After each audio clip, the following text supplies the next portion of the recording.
Boa noite, seja bem-vindo ao Comote Blogs, um espaço assumidamente irreverente e independente que procura dar voz à blogosfera. Hoje vamos falar da crise económica e política que assola Portugal e parece não ter solução. Para discutir os principais temas da semana estão em estudo os combatentes Rodrigo Moita de Deus, do blog 31 da Armada, a Marta Rebelo, que escreve no blog Esquerda Gulache, Miguel Morgado, do Cachimbo de Magrite e, finalmente, o Nuno Ramos de Almeida, do blog 5 Dias.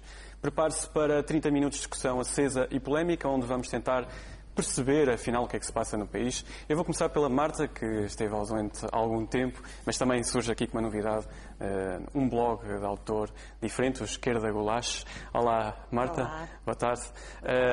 Em primeiro lugar, queria dar os parabéns pelo novo blog, que já agora vai passar também nos nossos ecrãs, para quem quiser ver e comentar aquilo que lá escreves. E queria passar por perguntar se percebes o que é que se está a passar no país neste momento. Sendo que há ameaças de um lado e do outro, com José Sócrates quase a chamar irresponsável a Passos Coelho e também Mário Soares, por exemplo, a clamar por um entendimento. Por outro lado, Passos Coelho também a dizer, então, porque é que o Sr. Primeiro-Ministro não fala com o Bloco de Esquerda para encontrar um entendimento e resolver os problemas do país? Estamos mesmo numa crise política ou isto tudo é falso? Eu acho que nós estamos a viver um folhetim que eu não chamarei venezuelano, em homenagem ao ato eleitoral que decorre na Venezuela hoje. Enfim, tem-se alguma esperança na democracia desse ato eleitoral. E o que se está a passar não tem nada a ver com democracia. Eu acho que o que se está a passar começa numa birra de Pedro Passos Coelho, numa escolha péssima de timing, mais uma vez. Ele já provou que o seu relógio político não anda muito acertado a quando da revisão constitucional e, mais uma vez, escolheu mal a batalha para ganhar uma putativa guerra. Portanto, eu acho que não se passa uma crise política. É óbvio para qualquer pessoa que perca 2 tempos a olhar para este quadro que o orçamento vai ser aprovado, vai ser viabilizado pelo PSD, abstendo-se provavelmente. Enfim, o papel do PP é o único que é discutível. A esquerda já sabemos como é que reagirá, mas acho que a última parte da pergunta só o Nuno poderá responder com maior precisão. O que é que o Bloco de Esquerda fará ou não? Enfim, eu acho que o Bloco de Esquerda fará o mesmo de sempre. E o PCP também. O PCP e o Bloco de Não, mas tens, porventura, pistas mais acertadas do que as minhas. Eu acho que fará o mesmo de sempre, que é nada.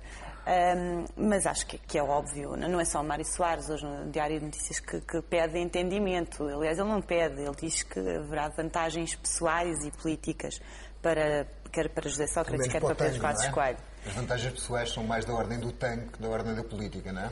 Não, porque eu acho que não vai ser uma dança mais coletiva, mais folclórica, já não vai ser só entre os dois. Portanto... Não achas que o Bloco de Esquerda pode entrar nestas contas ou não faz sentido e o entendimento vai ser mesmo entre o PSD e o PS? Ou então não vai haver entendimento? O entendimento faz-se naqueles partidos que apostam no PEC 1 e no PEC 2 como a única possibilidade do país sair da crise. É muito difícil os partidos da esquerda do PS que acham que o PEC 1 e o PEC 2 é uma austeridade que vai causar uma recessão do ponto de vista económico muito grande e que a solução estaria numa alteração do ponto de vista da produção e não do ponto de vista dos cortes de despesas, dos cortes sociais, ou pelo menos dos cortes cegos de despesas e cortes sociais, que vão aprovar um orçamento. Aliás, o PEC 1 e o PEC 2, é bom sublinhar, foram aprovados previamente e discutidos entre o PS e o PSD. Agora, eu não estou de acordo numa coisa, e não quero me fazer amigo do Passos Coelho, que estou relativamente de acordo com um outro programa, o Contra-Informação, em que ele aparece igual ao Sócrates, mas com um penteadinho de risco ao meio, mas não estou de acordo que o Dr. Passos Coelho não tenha, enfim, a possibilidade de dizer que não concorda com este orçamento. Eu acho que ele tem o direito de dizer que não concorda com este orçamento, dizendo que, do ponto de vista dele, a subida dos impostos seria um aspecto negativo, que ele não está disposto a subscrever mais do que aquela que subscreveu, que são 1.000 milhões no PEC 1 e 2,3 mil milhões no PEC 2. Portanto, está no seu direito. Agora, dificilmente com esta situação, em que nós temos que honrar neste quadro europeu que nos impuseram desta forma, sem o discutir, em que temos que honrar determinados compromissos financeiros, será possível chegar ao déficit proposto em 2011, portanto um corte bastante abrupto, sem uma subida de impostos, sem um corte cego na despesa pública, que vai ter efeitos muito grandes na economia e, enfim, nas possibilidades sociais dos portugueses e na possibilidade de terem uma vida, enfim, condigna no meio desta crise. Filipe, antes de passares a bola à direita, só para concluir o meu raciocínio sobre o menino birrente, é óbvio que Pedro Passos Coelho tem o direito de dizer que não concorda com este orçamento e até de não o viabilizar. E até de não viabilizar. Eu já explico até e o menino birrente.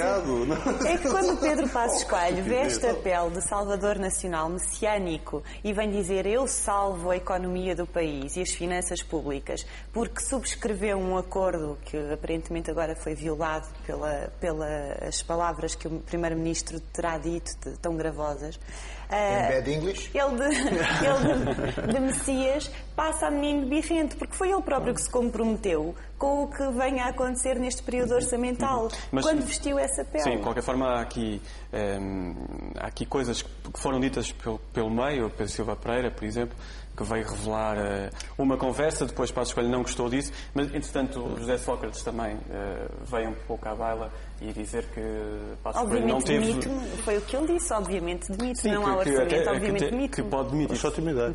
Qual é a tua visão em relação a isto? Totalmente de acordo eu estou totalmente de acordo com o Marta. Eu acho que, aliás, Passos Coelho está a ser embirrento e mimado, até porque não se compreende porque é que Passos Coelho não assina um acordo, um orçamento que ele não tem a possibilidade de ajudar a fazer. Portanto, o PS, aliás, aquilo que lhe disse foi, bom, que isto tem um orçamento, agora subscreva. Sendo que há aqui uma coisa pior, que é o PS vai aumentar os impostos exatamente porque não respeitou o PEC 2. Porque não respeitou o acordo feito com o PSD. Nós tínhamos aqui a hipótese, ou estava acordado que se iria reduzir a despesa pública em 1.000 milhões de euros, ia-se reduzir. Eu estou a citar o Ministro das Finanças. O Ministro das Finanças é que anunciou no Parlamento que os impostos iam aumentar. E tivemos a hipótese de reduzir a despesa em 1.000 milhões de euros. Não foi feito. Pelo contrário, queimámos o balão de oxigênio que o aumento de receita fiscal nos deu, porque o Governo foi incapaz de controlar a despesa e agora existe que Pedro Passos Coelho assinou o acordo. Me parece um bocado estranho. Eu recordo que a Assembleia da República tem mais 3 partidos, qualquer um deles tem a capacidade de viabilizar o orçamento e o PS decidiu fazer este caminho sozinho, parece-me a mim. Não é verdade que qualquer um deles tenha. Apenas o CDS ou o PSD fazem maioria com o PS. Tem que ser grupos de 2 a seguir. Mas enfim, eu queria Mas gosto de ver alinhar com a linha justa do PSD. Eu estou aqui surpreendido com uma outra coisa, que é terça-feira, nem é tanta entrevista de Pedro Silva Pereira, mas terça-feira nós tivemos um momento de Back to the Future do Governo, em que José Sócrates aparece a anunciar que a agenda digital ia salvar a economia do país. Portanto, mais messiânico do que isto. Portugal Tecnológico. O Portugal Tecnológico anuncia a agenda digital um investimento de 2,3 mil milhões de euros que ia criar 20 mil empregos qualificados. Isto é um bocadinho Back to the Future porque é 2005 outra vez. Não é? Nós já passámos pelo plano tecnológico da educação, pelo plano tecnológico de modernização da administração pública, pela iniciativa Ligar Portugal e agora voltámos ao princípio de 2005 com a história dos 2,3 mil milhões de euros, que é uma coisa extraordinária, que não são do Estado. São das empresas de telecomunicação e não são uma iniciativa do Governo. Não são uma iniciativa do Governo, mas são uma obrigatoriedade da própria União Europeia. Eu acho isto tudo extraordinário porque é a mesma semana onde se volta a falar sobre mobilidade da função pública. Existia um programa chamado Prace de 2006.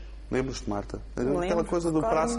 Houve um ministro que cumpriu o prazo e depois foi demitido, que era o Jaime Silva, pobre coitado, depois de 900 funcionários da agricultura em mobilidade, a situação de mobilidade foi demitido e agora o Governo tende a reavivar. Não foi demitido, não está em mobilidade. Eu acho que isso está tudo louco. Eu acho que isso está tudo louco, porque esta gente ou não tem memória, ou não tem Google, ou tem um problema qualquer de arquivo. Isto já foi tudo feito, foi tudo inventado, já chegámos à conclusão. E daí, dando o salto lógico, não se percebe muito bem a posição de Passos Coelho de facto, porque não interessa aquilo que ele negocia no orçamento, porque o orçamento, está visto, não é para cumprir. Não é para cumprir. Miguel, em good English, como é que vês isto? A presença, por exemplo, de José Sócrates nos Estados Unidos, onde esteve, no fundo, mais preocupado em tentar marcar uma presença em termos do panorama internacional, com defender a candidatura de Portugal no Conselho de Segurança da ONU, mas, de qualquer forma, mandar algumas bocas a nível nacional. E Pedro Silva para substituir o Primeiro-Ministro neste aspecto, combatendo diretamente Passos Coelho. Para os portugueses, pessoas que estão a ver lá em casa, tudo isto é muito confuso. Existe mesmo uma crise, como dizia o Miguel, o orçamento não é para cumprir, o governo vem mesmo abaixo? Não, existe crise, existe. Eu não percebo o retrato que a Marta fez. Sinceramente, ela deve ver noutro país qualquer que não este. Acho que até o tom em que ela colocou os termos serve mais para confundir do que para esclarecer. Existe uma crise política, aliás, parece que nós estamos a atingir o grau máximo de desagregação do regime político em que vivemos, muito por culpa dos seus protagonistas, e não só, mas muito por culpa dos seus protagonistas, e se fosse preciso ter a confirmação de que vivemos uma crise política, foi dada diretamente pelo Governo. Quando há ameaças de demissão, evidentemente que nós estamos diante de uma crise política, e depois parece-me que esta pressão quase unânime sobre Passos Coelho e sobre o PSD para fazer basicamente aquilo que o PS entende que deve ser feito, parece-me que isso sim é uma corrupção do que é o verdadeiro sentido da democracia. A Marta disse que isto não era democracia. Eu não percebo porquê. O Nuno já esclareceu o assunto. Não, eu estava a falar da Venezuela. É um erro geográfico ligeiro. Mas quiseres fazer uma homenagem ao ato democrático que vai decorrer na Venezuela, que também é estranho. Não, mas, enfim, eu só dizia que fosse democrático. O Nuno disse que... Deixa-me lá acabar. O Nuno disse que o líder da oposição tem todo o direito de fazer as suas próprias escolhas. E, aliás, houve o compromisso do PEC 2. Na altura foram passados 2 cheques, um em branco, o outro não tanto. A parte da despesa foi um cheque em branco que o Passos Coelho passou ao Governo. Com boa vontade, com oportunismo, isso aí as interpretações agora podem divergir. Eu acho que foi uma questão de boa vontade e de necessidade, mas foi passado esse cheque em branco. Agora, que está na altura de ver o que é que foi feito, existe uma tremenda desilusão. Eu acho que é perfeitamente compreensível o líder da oposição não estar disposto a passar um segundo cheque em branco. As condições do PSD, em geral, foram colocadas já nessa altura do PEC 2, apesar do aumento de impostos, que era a economia não aguentava mais o aumento da carga fiscal e este ajustamento orçamental tinha que provir do lado da despesa. O Governo teve este tempo todo para operar no lado da despesa. E é verdade, a Marta tem razão, nós ainda não conhecemos o projeto orçamental, mas nós conhecemos as palavras do Ministro das Finanças na Assembleia da República. E devo dizer que, para mim, fiquei entristecido de ver o Ministro das Finanças, um homem com a reputação que ele tinha antes de ir para o Governo e que nos primeiros anos manteve, converter-se num perfeito comissário político. Foi isso que ele foi fazer ao Parlamento. E um comissário político, quer dizer, sem qualquer consideração pelas circunstâncias, num ataque desmesurado à oposição. Falavas quase do grau zero da política. Deixa-me só dizer isto que o Ministro das Finanças deixou muito claro. O Ministro das Finanças deixou muito claro o seguinte, que agora não há alternativa ao aumento de impostos, porque o Governo não sabe, ou não quer, ou não pode, quem quiser que escolha o verbo aqui, cortar na despesa. Basicamente foi isso que ele disse. Ele disse a parte da despesa é rígida e até quando se referiu às pensões disse vai aumentar no próximo ano. A parte dos juros também vai aumentar no próximo ano. Tudo o resto. E o desemprego também vai aumentar, segundo a Ministra Helena André. E o Governo não está disponível para cortar na restante despesa. Deixa só o Rodrigo e depois o que é que se espera do líder da oposição? Eu acho que o Miguel está a ser muito generoso. Só o Rodrigo... Eu acho que o Miguel está a ser muito generoso, porque o Ministro das Finanças vai ao Parlamento anunciar que falhou toda a sua estratégia orçamental. Aliás, anunciar que falharam 6 anos do Governo Socialista, e este especialmente, que era o mais importante de todos, anuncia que vai aumentar os impostos e explica que a culpa é dos outros senhores que estão a ser do outro lado. Isto é uma coisa surreal. O que tem falhado não são 6 anos do Governo Socialista, mas são 30 e tal anos do Bloco Central que nos levaram a esta condição. E, portanto, não, mas é verdade. Quer dizer, o dizer que a crise... Derrotativismo. O dizer que... Estás a ensaiar a voz para o 5 de outubro. Derrotativismo. O dizer que a crise é uma criação espontânea e que surge no espaço apenas com Sócrates é mentira, porque os nossos problemas estruturais são muito anteriores a isso. E a governação do Partido Socialista do PSD é, nessa matéria, praticamente igual. Porque a receita foi sempre a mesma.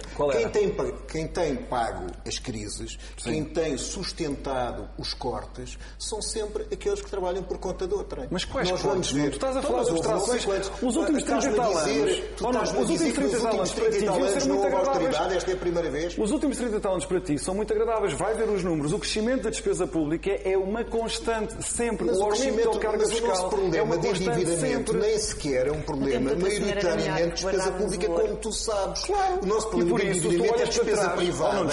É a despesa privada. Tu estás a dizer vai ao arrepio da realidade da história económica do país. Claro, tudo o que diz ao contrário efetivo é arrepio. O que eu estou a dizer é simplesmente... Tu vais ao princípio dos anos 90 e o país não está endividado no exterior. Já pensaste nisso? O que eu estou-te a dizer... Não podes fazer essa caricatura do comportamento desenvolvimento da economia portuguesa. Não foi com estes 6 anos, mas foi com muitos anos atrás. O que estou-te a dizer é que sempre que há crises e sempre que há déficits, quem paga esses déficits de uma forma sustentada e recorrente são sempre os mesmos setores sociais. Tu vês, por exemplo, em relação à PT, que teve uma mais-valia na venda da Vivo de 6 mil milhões de euros, que vai investir parcialmente essa mais-valia, mas que 2,25 mil milhões vão ser para os seus acionistas e não paga um chavo dessa mais-valia. Portanto, existe em Portugal um esforço, não paga em nenhuma mais-valia.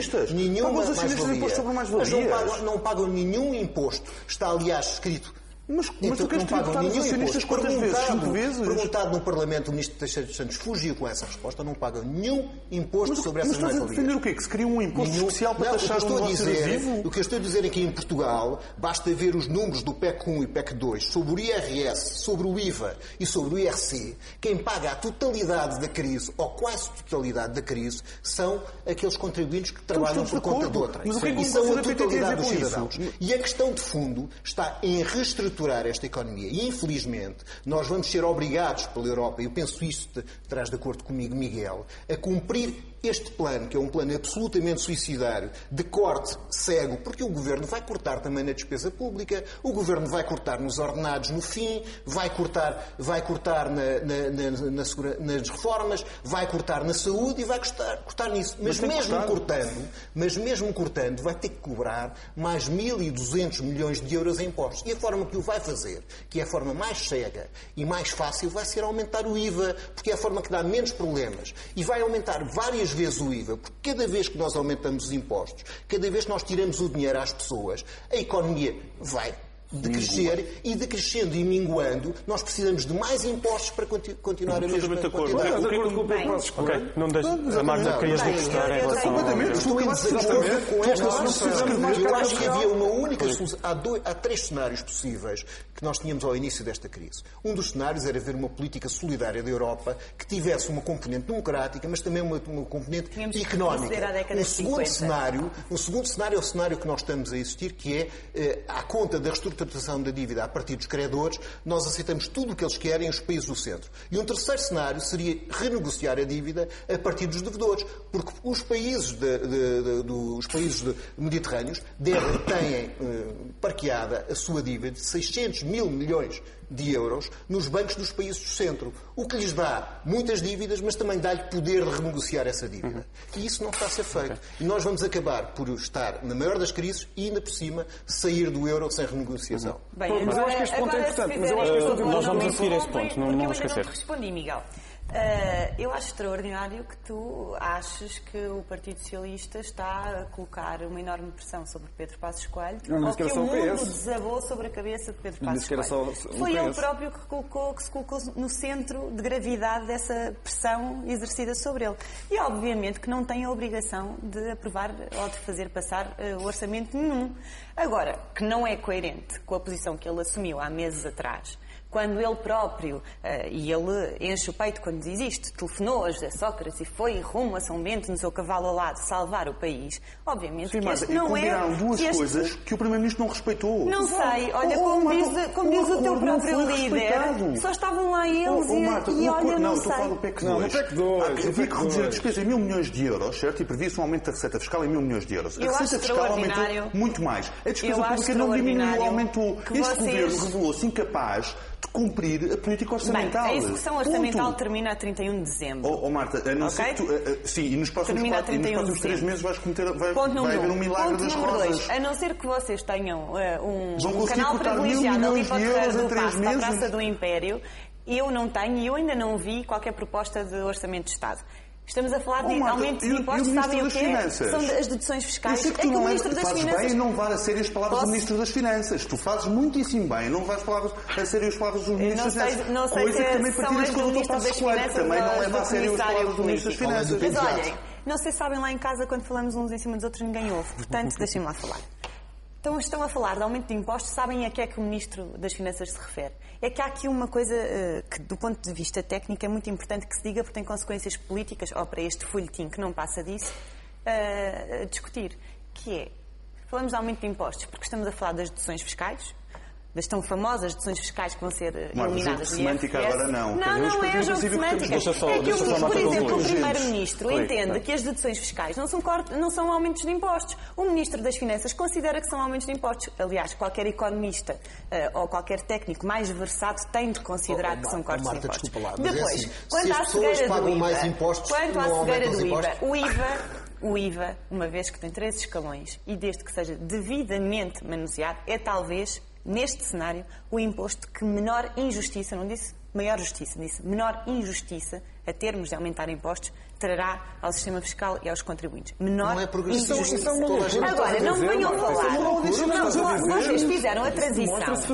O Filipe começou por nos questionar sobre a existência de uma crise política, que para vocês é claríssima, translúcida, clara como a água. E rapidamente passaram a falar sobre uma coisa que essa sim existe, que é uma crise económica e uma crise financeira. Essa sim existe. Existe uma criação infantil de uma crise política que mais não são do que, como qualquer manual de finanças públicas explica, desde os mais antigos, do tempo de Outra Senhora até os dias de hoje, um orçamento não é aprovado, cai o governo, é a consequência da responsabilização política. Não é. Qualquer manual fala em orçamentos por duodécimos, que até é uma forma inteligente de manter a despesa controlada. Como o governo não tem mão na despesa e o Ministro das Finanças não sabe o que está a fazer... No meio de uma crise... Como é que tu vais fazer isso? Olha, duodécimos é simples. Como é que tu vais... Duodécimos é muito simples. Mas no meio de uma altura em que nós dependemos do mercado... Nós dependemos do mercado e da expectativa do mercado. Não há negociações. Duas soluções. Não há negociações em duodécimos. Eu convido-te a ler a lei de enquadramento orçamental. Mas quem quer fazer negociações? Aplica-se os duodécimos, ponto. É uma delícia. A despesa pública todos os anos aumenta. A despesa pública tem aumentado todos os trimestres, certo? Aplica os duodécimos, não aumenta a despesa.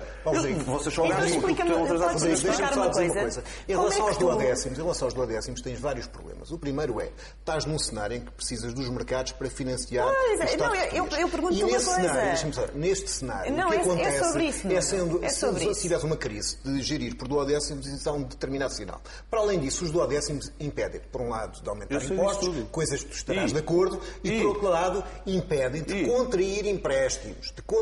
Muito bem, vês? Portanto, existe... Então, o governo vai ter mesmo que trabalhar. Vai ter mesmo que controlar a despesa. Não pode recorrer ao endividamento e vai ter mesmo que controlar o déficit. Mas qual é a tua solução mágica? Qual é a tua solução mágica? Tu vais a um segundo leilão internacional de emissão de dívida pública, só consegues colocar 750 milhões de euros, tens uma taxa há 10 anos que quase chega aos 7%, uma taxa há 4 anos que ultrapassa aos 3%. É um alcoólico agarrado a um barril. Como é que tu queres fazer isto? E como é que queres dizer que existe uma crise política e não uma crise económica? Existe uma crise económica. Todo o resto está a ser acessório e gravita em torno de uma crise económica. Ok, Marta. Miguel, tu estás a abanar a cabeça e não concordas. Eu continuo sem perceber.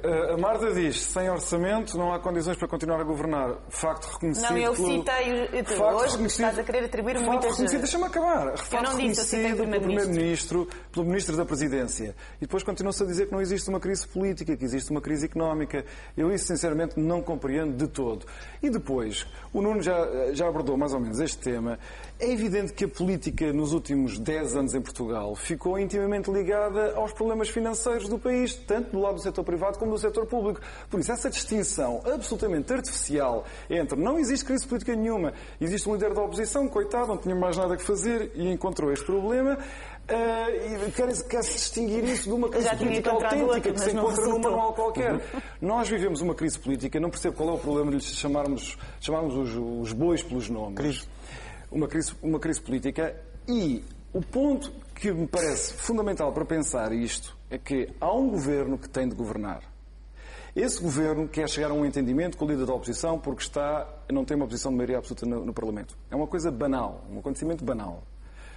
Qual é o problema? Se precisa do apoio do partido da oposição, tem de haver ali um movimento por parte do governo, por parte do partido que apoia o governo, de aproximação às reivindicações desse partido da oposição. Então, onde é que começa esse partido da oposição fez saber, em abstrato, em geral, qual é a sua base última de negociação. Não pode haver aumento dos impostos e a despesa tem de ser cortada. O governo diz que quer aumentar os impostos porque diz que não tem alternativa Mas tu e achas que é possível... e não consegue baixar a despesa. Miguel, só uma pergunta a ti. Tu Mas achas que é só possível ir lá sem aumentar impostos? É só isso que eu quero saber. Consegues cumprir as exigências europeias? Isso é que é democracia portuguesa. E é isso que provavelmente frustra o líder da oposição neste momento. É que isto que o Nuno diz é verdade. Eu também estou convencido que agora já não há alternativa ao aumento de imposto. Mas reparem, o que nós estamos aqui a tentar fazer é pressionar o líder da oposição para sancionar uma série de erros que o Governo cometeu ao arrepio de um compromisso que tinha sido firmado anteriormente.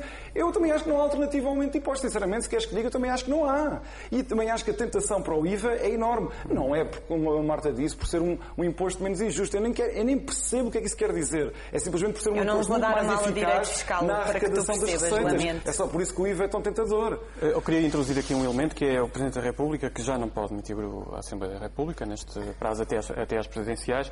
Chamou os partidos e vai falar com eles a partir desta semana, terça-feira. O que é que pode fazer o Presidente da República neste momento? O Presidente da República fará certamente uma pressão enorme, sobretudo sobre o partido da oposição. Já está a fazer há muito tempo. Já está a fazer há imenso tempo. E, aliás, em certas ocasiões, em termos que a mim me desagradaram, no que diz respeito precisamente a essa pressão sobre o líder da oposição, como se tivesse sobre o partido da oposição o ónus da governação. Isto é uma perversão também, uma vez mais, completa do que é um jogo democrático. E, no fundo, vai andar a pressionar o líder da oposição para chegar a um entendimento com o Partido Socialista. Deixa-me dizer uma coisa, assim, primeiro, eu não sei quem é o líder da oposição dessa uma criatura, porque entender-lhe que os outros três partidos têm mais votos que o PSD. O líder do maior partido da oposição. O maior do partido da oposição. E, a segundo aspecto, eu acho que o problema está aqui na escolha da solução de saída, que ainda por cima não nos vai fazer sair. E a questão é, no meio desta solução, a única coisa que é possível vai ser a destruição de um conjunto elevado de políticas sociais, o corte cego das despesas, acompanhado de aumento de impostos. E, no meio desta história, não é possível, embora a mim fosse agradável, parece que a Bélgica viveu bem sem governo e conseguiu provar que a ausência de governo é às vezes melhor do que a permanência dos governos PS-PSD locais, mas no meio desta história eu não estou a ver o PSD, no meio de uma crise destas, a não se abster em relação, mesmo que o orçamento passe dessa forma. Nuno, queria perguntar, tu tens uma sugestão que tem a ver, uma sugestão de blog que tem a ver um pouco com este assunto, que recolheste do blog Minoria Relativa, que é... Podias explicar melhor? O corte cego das despesas, isto é, 1 milhão de pessoas receberam em suas casas uma missiva para provarem a bondade dos seus subsídios sociais. Portanto, é a descrição na primeira pessoa de uma pessoa que recebe, uma mulher, que recebe 22,59 euros de abono de família, que vai ao site que lhe dizem e o site não funciona. A seguir, vai ao telefone que lhe dizem e o telefone não funciona. Depois tem que ir recolher a informação bancária que custa não sei quantos euros e não sei o que mais. Depois tem que ir aos sítios do Estado e, portanto, perde vários dias de trabalho para 22,59 euros. A minha pergunta é, com esta coisa cega de pôr 1 milhão de pessoas a fluírem ao mesmo tempo aos balcões do Estado para poderem comprovar os seus subsídios, para além das pessoas que vão perder, porque são pobres e não podem responder por internet, não têm internet, não conhecem, que vão perder os seus subsídios, quanto é que o país perde com isso? Quanto é que ganha o Estado? Rodrigo, doutor, hipótese para repostar no final do programa. Não, é que eu subscrevo completamente as palavras do Nuno. Aliás, a única coisa que nos diferencia é o que é que se há de fazer a seguir. Eu, pessoalmente, sou pelo interesse nacional, como pessoa de direita e conservador, evidentemente defendo o interesse nacional, e a mim parece-me que o interesse nacional, a esta altura do campeonato, ficaria bastante melhor defendido com a queda do Governo. Ponto. Muito bem. Nós cumprimos horários desta vez e sem grandes mas em problemas. governo de gestão, claro, até às presidenciais. Ficamos por aqui. Isto é por causa porque tu és monárquico? Eu sou monárquico, o problema não é meu. Não, mas se o governo cair neste momento, face à impossibilidade de realização de eleições, viveríamos com o governo de gestão. Eles adoram aquilo, adoram viver com o carro, o motorista, tudo aquilo. Mas, fosse por dignidade, já se tinham ido embora. Acho extraordinário. No próximo governo do PSD, tu isto de bicicleta. Acho extraordinário que nenhum de vocês tenha lembrado de um número que hoje ecoa por todo lado. É que há 200 mil desempregados em Portugal sem receberem qualquer subsídio, que significa que são desempregados de longa duração. Há mais de 2 anos. Sim, há mais de 2 anos. Portanto, já são desempregados socialistas, são daqueles do outdoor dos 150 mil novos desempregos. Não sei, alguns talvez venham de tempos dos tempos de Santana Lopes, Durão Barroso. Pois não. Chamar socialista ao PS. Fica aqui a vossa argumentação, foi um debate bem aceso. Por nós também despedimos, foi assim mais um Combate Blogs. Não perca a atualização das notícias à hora certa. Nós regressamos na próxima semana. Muito boa noite.